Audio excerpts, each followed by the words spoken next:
हा विक्री करार कायदेशीर आहे आणि त्याचे पैसे मिळाले आहेत. नाही, हे हात कर्जासाठी केले आहे. हा खरा दस्तऐवज नाहीये. नमस्कार.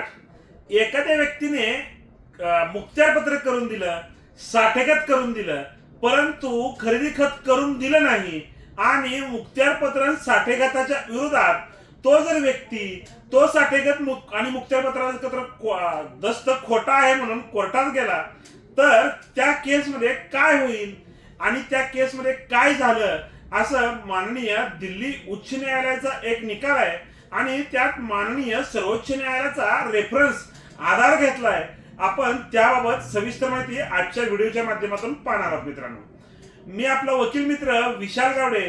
चला तर मग कायद्याचं म्हणजे तुमच्या फायद्याचं बोलूया. दिल्ली उच्च न्यायालयामध्ये एक केस दाखल झाली आणि त्या केसचं नाव आहे गोपाळ कृष्णन श्रीवास्तव विरुद्ध लखराज इन्फोकॉन प्रायव्हेट लिमिटेड अँड अदर्स. या केसमध्ये काय झालं मित्रांनो की व्यक्तीने एक साठेखताचा दस्त आणि मुक्त्यारपत्राचा दस्त एका दुसऱ्या व्यक्तीला करून दिलाय. म्हणजे आपण उदाहरणासाठी असं घेऊया की बाबा एनी एखादी प्रॉपर्टीचा दस्त करून दिला, मुक्त्यारपत्राचा दस्त करून दिला, त्यासोबतच साठेखताचा दस्त करून दिला. तो दस्त बी यांना नोंदवून दिला आणि बी यांना नोंदवून दिल्यानंतर बी ज्यावेळेस त्याला खरेदी खत करून एला खरेदी खत करून देण्याची मागणी करत होते त्यावेळेस ए हा त्याला खरेदी खत करून न देता त्यांच्या विरोधात बीच्या विरोधात माननीय न्यायालयामध्ये दाखल गेला आणि माननीय न्यायालयामध्ये त्याच्या विरोधात केस दाखल केली आणि त्या केसमध्ये त्यांनी असं म्हटलं की बाबा दिलेला जो मुक्त्यारपत्राचा दस्त आहे आणि साठेखताचा दस्त आहे हा दस्त केवळ पैशासाठी दिलेला असून बिन कब्जाचा आहे, पोकळ आहे.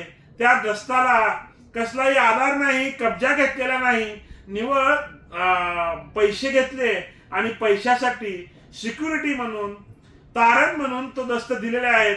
त्यामुळे साठेखत आता मी खरेदी खत त्यांना देणार नाही तर खरेदी खत देणार नाही म्हणून आणि माझा झालेले जे दस्त आहेत ते दस्त रद्द करून मिळण्याबाबत माननीय न्यायालयामध्ये त्यांनी केस दाखल केली दिल्ली उच्च न्यायालयामध्ये आणि त्या विरोधात बी हे त्या केसमध्ये ज्या वेळेस हजर झाले आणि त्या केसमध्ये बी यांनी काउंटर क्लेम दाखल केला की बाबा मुक्त्यारपत्र आणि साठेखत माझ्यासोबत त्यांनी रजिस्टर करून दिलेला आहे, परंतु आता खरेदी खताच्या वेळेस तो खरेदी खत करून देत नाही तर मला सदर साठेखतावरून खरेदी खत करून मिळण्याचा काउंटर क्लेम त्या केसमध्ये दाखल केलं आणि त्या केसमध्ये दाखल केल्यानंतर त्या केसमध्ये जसं जसं ट्रायल चाललं आणि ट्रायल चालल्यानंतर त्या केसच्या निकालामध्ये आपल्या एका माननीय सर्वोच्च न्यायालयाच्या एका केसचा रेफरन्स घेण्यात आला आणि त्या निकालामध्ये मंगल वामन करंदीकर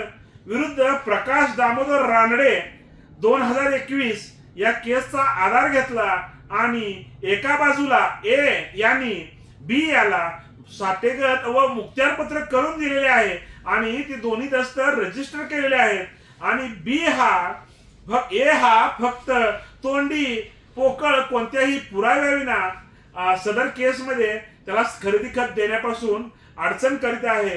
तर ह्याच्या पोकळ बोलण्यापुढे सदरचे जे खरेदी खताचे साठेखताचे आणि मुक्त्यारपत्राचे दस्त आहेत ते रजिस्टर आहेत.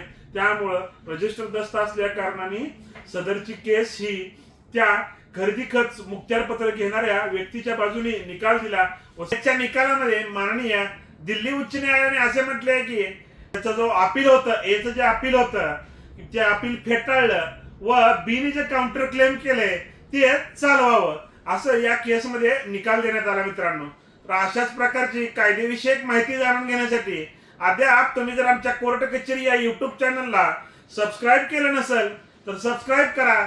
त्यासोबतच कोर्ट कचेरी ऑफिशियल इंस्टाग्राम व कोर्ट कचेरी ऑफिशियल फेसबुक पेजला फॉलो जरूर करा. धन्यवाद.